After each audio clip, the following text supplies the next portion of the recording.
Amir Temur butun insoniyat tarixida o'tgan 4 sohib Qur'on qo'mondonining biri. Mana shuni esingizdan chiqarmang.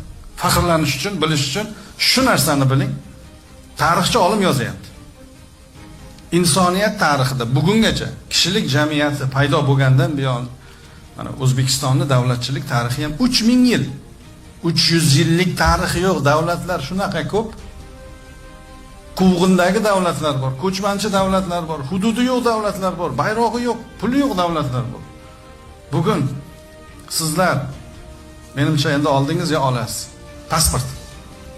Pasport uchun jonni berishga tayyor odam qancha? Pasporti yo'q, qayerga borishni bilmaydigan odam qancha dunyoda? Uni harakatlanish tasdiqlovchi hujjat-ku, biron chet elga chiqa olmaydi. Biror munosabatga kirisha olmaydi pasporti bo'lmasa.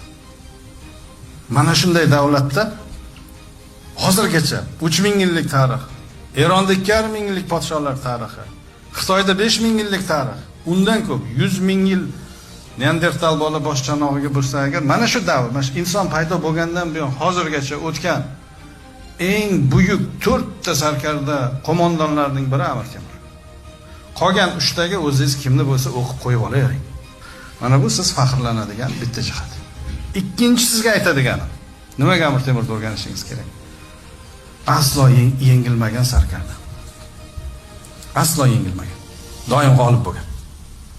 Boksyorlarni ko'rsangiz 32 ta jang o'tkazibdi, hammasida g'olib bo'libdi, shuni shunchasida knockdown holatiga olib kelibdi deb gapiradi g'urur bilan. Shundaymi?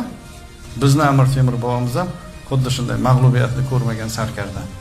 Mana shu ajdodlarning avlodi bo'lish, mana shunaqa maktablarda o'qish hozir sizga nasib qilib turibdi.